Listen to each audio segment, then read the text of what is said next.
Vamos a un tema que es de especial relevancia, pero que es muy natural para nosotros los fronterizos y que hemos visto en algunos momentos con extrañeza, cómo pues el tipo de cambio pues nos ha resultado favorable, ¿no? Y la pregunta es hacia dónde va en medio de esto que coloquialmente llamamos turbulencias financieras, ¿no? Coloquialmente, que no es necesariamente como lo dicen los especialistas. ¿Qué es lo que está pasando con el peso? ¿Y qué es lo que está pasando con el peso frente al dólar norteamericano, con el peso mexicano, específicamente con el peso mexicano frente al dólar? Para entender un poquito mejor qué es lo que está sucediendo, le agradezco enormemente que nos tome la llamada Renato Campos Santana. Él es analista de mercados financieros de Squared Financial, con más de 11 años de experiencia en mercados de acciones, divisas y materias primas. Tiene un diplomado en finanzas con mención en derivados financieros, trader especialista en análisis técnico y con una vasta experiencia en lectura del sentimiento del mercado, encargado de elaborar informes y operar ideas para la firma y colaborador de distintos medios del ámbito financiero como CNN Chile, El Mercurio, Diario Financiero. También ha sido consultado por medios como El Economista, El Reforma, Investing MX, entre otros. Renato, gracias por tomarnos la llamada. Muy buenos días. David, buenos días. Muchas gracias a ustedes por la invitación para conversar respecto al mercado. ¿Qué es lo que está pasando? ¿Cómo entender lo que sucede actualmente con los mercados y los efectos que tienen sobre la moneda mexicana? Que acá nosotros los fronterizos, Renato, te comento brevemente, los que vivimos aquí en la frontera con San Diego, de repente esperamos con todo lo que vemos, no, se va a disparar el tipo de cambio, nos va a salir carísimo, y hemos visto lo opuesto, que se ha abaratado, pues esto que para nosotros a lo mejor es incluso a veces necesario que estemos cambiando dólares, ¿no? Claro. David, mira, pasa algo y lo vamos a resumir en una sencilla frase, la cual tiene incidencia en compra con el rumor y vende con la noticia. Desde la campaña electoral del republicano Trump, actual presidente de Estados Unidos, el tipo de cambio y el mercado, por supuesto, adopta una cierta posición y especula con ciertos escenarios que esta administración viene a prometer, viene a proponer y tiende obviamente a instaurar luego de la investidura presidencial el pasado 11 de enero. Situación que finalmente termina por diseñar un escenario negativo para el peso mexicano desde el año pasado, desde la misma fecha. Si nos vamos a mayo del 2024 a la fecha actual, el peso se ha deteriorado un 16% aproximadamente contra el dólar y ha alcanzado a cerca de un 30% frente al dólar americano, de cara obviamente a las elecciones de Estados Unidos y al inicio de este nuevo mandato. Por tanto, nosotros tenemos que entonces señalar y entender que existe un antes y un después con la llegada de Donald Trump a la Casa Blanca en su segundo mandato, y por supuesto con las amenazas arancelarias y las imposiciones que esta nueva administración viene a indicar, y por supuesto el impacto económico que esto sugiere en México, y no tan solo en México, sino que en el mundo entero. Y por tanto, a eso también le añadimos la volatilidad. El amplio rango, los movimientos que hemos visto de un 30% en el tipo de cambio durante los últimos 12 meses, termina obviamente por señalar que la volatilidad es parte y es propia de una administración llevada a cabo por Donald Trump, debido obviamente a sus propuestas y a su forma de llevar finalmente la política, de la intención de poner a América, o en este caso América, me refiero a Estados Unidos, por sobre todas las cosas, y eso obviamente incide sobre las monedas, sobre los productos importados, y así obviamente una cadena de sucesos y hechos que terminan por impactar el bolsillo de las personas. Claro, y cómo entender en este contexto el papel que tienen organismos, por un lado como la FED, por otro el Banco de México, que finalmente son quienes modifican las tasas de interés, y me refiero, Renato, a qué efecto tienen sobre la economía estos organismos, pero además sobre el tipo de cambio. Claro, mira, primero que todo hablemos de los bancos centrales. Los bancos centrales tienen por mandato la responsabilidad de establecer el buen comportamiento de la economía y enfocándose en ciertos aspectos. En el caso de la FED se enfocan del desempleo, del crecimiento y de la inflación. Por tanto, a través de sus tasas de interés, y ya lo explico el motivo, terminan por aumentar unos y otros. ¿Cómo se hace esto?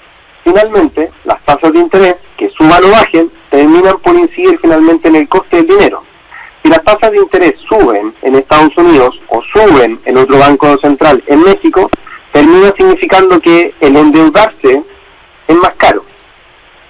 Por tanto, tanto, cuando alguien va a pedir un crédito, las personas, tú y yo, que vayamos a pedir un crédito, vamos a pedir con una tasa de interés más alta, por tanto, mes a mes nosotros tenemos que pagar más dinero, tiene que salir más de nuestro bolsillo para poder pagar el dinero prestado con anterioridad.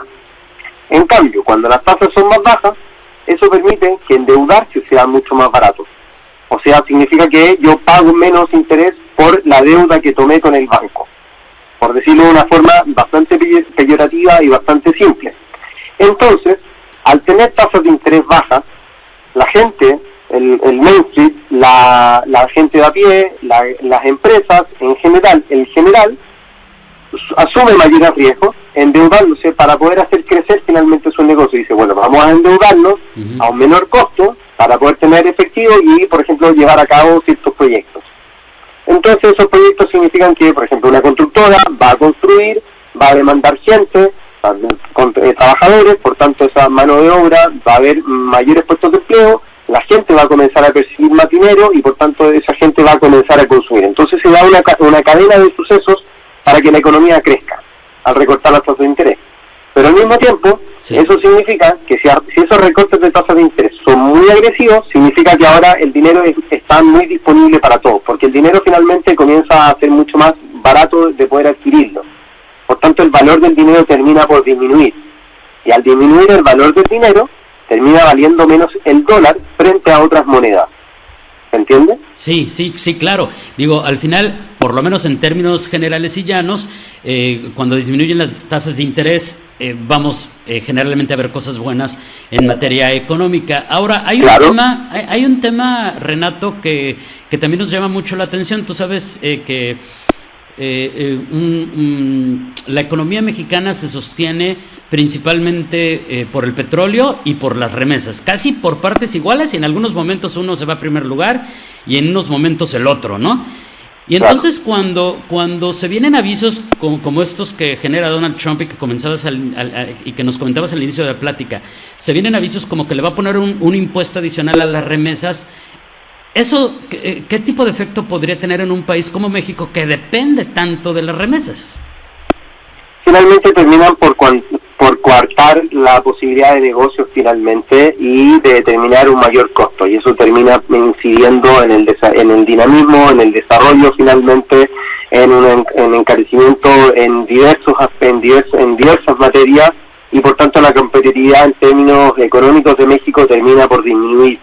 Es un entre comillas, escenario más favorable para Estados Unidos, entre comillas lo decimos, pero que termina finalmente mermando el desempeño económico de México y por tanto obviamente la sensación a nivel país, un abaratamiento o un menor valor de la moneda, y por tanto ahí es donde podemos nosotros, o el mercado especuló durante los últimos 12 meses que la moneda iba a valer menos y terminó valiendo un 30% menos frente al dólar y así sucesivamente. Entonces esos impactos van generando repercusiones sobre el mercado, y después el mercado tiene repercusiones sobre la economía real, y obviamente eso se van dando con ciertos desfases.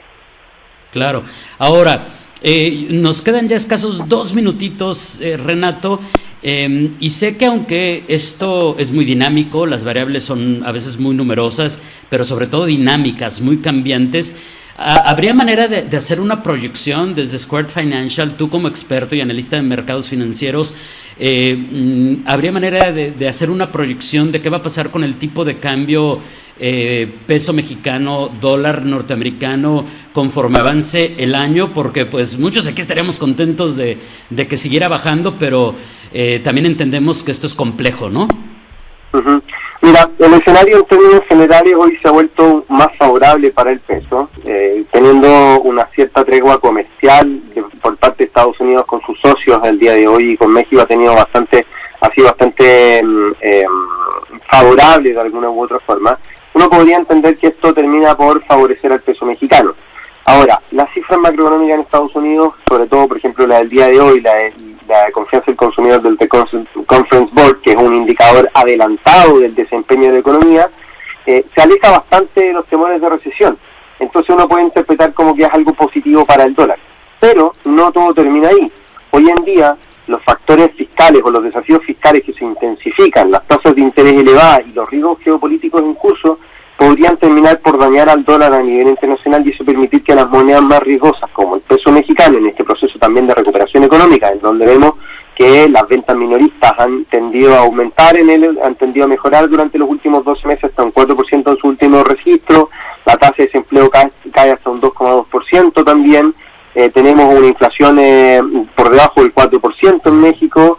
Las tasas de interés hablan finalmente de un escenario que es proliferante, que da un impulso económico. Esto llamaría entonces la atención de los compradores de pesos, y podríamos ver un valor más estable en torno a los 18,50 o los 18 pesos por dólar aproximadamente de cara al término de este año. Esa es nuestra previsión, tal vez, de ir a buscar un valor de un precio de equilibrio en el tipo de cambio durante los próximos meses de este 2025.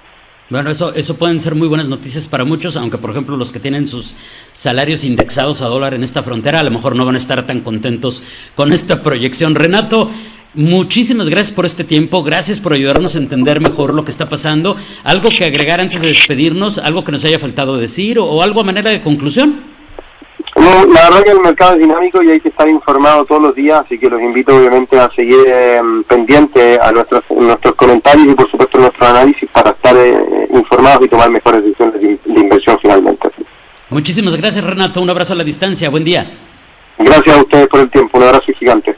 Gracias, es Renato Campos Santana, analista de mercados financieros de Squared Financial, pues explicándonos cómo es que el peso resiste, la moneda mexicana muestra resiliencia y pues que el tipo de cambio podría disminuir, seguir disminuyendo de aquí a que termine el año, por supuesto con las debidas reservas de lo que se vaya presentando conforme avancen las semanas y los meses.